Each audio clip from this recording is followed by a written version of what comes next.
Gujarati film ક્ષેત્રે એક નવી ફિલ્મ રિલીઝ થવા જઈ રહી છે અને આ ફિલ્મનું નામ છે આપણે તો ધીરુભાઈ।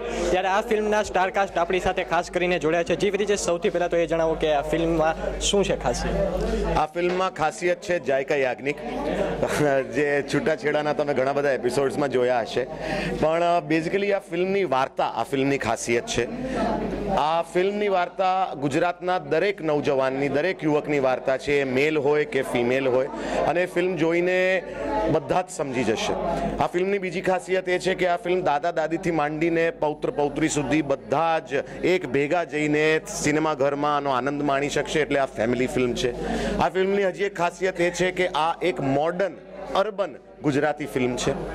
આ ફિલ્મ ટેકનિકલી સાઉન્ડ ફિલ્મ નવી રીતે, એટલે કે જે આપણે આજે બોલિવૂડમાં કે તમિલમાં, તેલુગુમાં, મરાઠીમાં, બંગાળીમાં, જર્મનમાં, ફ્રેન્ચમાં, વર્લ્ડ સિનેમામાં જેવી ફિલ્મો જોઈએ છીએ એ રીતે બનાવેલી ફિલ્મ છે।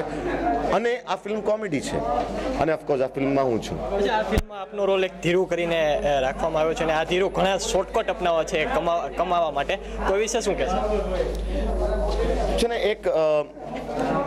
એક વાત ફેલાઈ છે હિન્દુસ્તાનમાં કે ગુજરાતના યુવાનો એમ માને છે કે ભાઈ પહેલી વાત તો આપણે ગુજરાતી એટલે બિઝનેસ તો આપણા લોહીમાં, અને આપણે કોઈ પણ બિઝનેસ કરીએ તો એમાં આપણે સક્સેસ ઓટોમેટિકલી થઈ જઈએ, જ્યારે કે એવું હોતું નથી।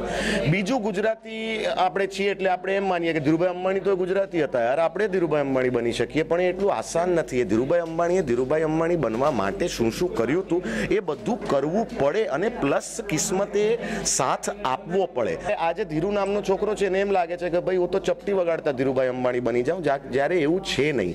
એટલે એ ત્યારથી એની જે જર્ની જે શરૂ થાય છે ત્યારથી મંડીને જ્યાર સુધી એ ખરેખર સક્સેસફુલ નથી થતો, ફક્ત બિઝનેસમાં નહીં પણ પર્સનલ લેવલ પર, એટલે કે જાયકા એ ફિલ્મમાં એનો લવ ઇન્ટરેસ્ટ છે, એના માતા પિતા જોડેના એના સંબંધો સરખા થતા નથી, એના ભાઈબંધો જે એને શિખામણો આપે છે એ સાંભળીને જ્યાં સુધી આગળ નથી વધતો ત્યાં સુધી એની લાઈફનો સર્કલ કમ્પ્લીટ નથી થતો, એ આ ફિલ્મની વાર્તા છે, અને એ ધીરેન્દ્રની વાર્તા છે। આજના સમયમાં જે ગુજરાતી મૂવીનો જે ટ્રેન્ડ છે તે ઘટ્યો છે, તો આપના અભિપ્રાય પ્રમાણે શું ખામી દર્શાઈ આવી રહી છે?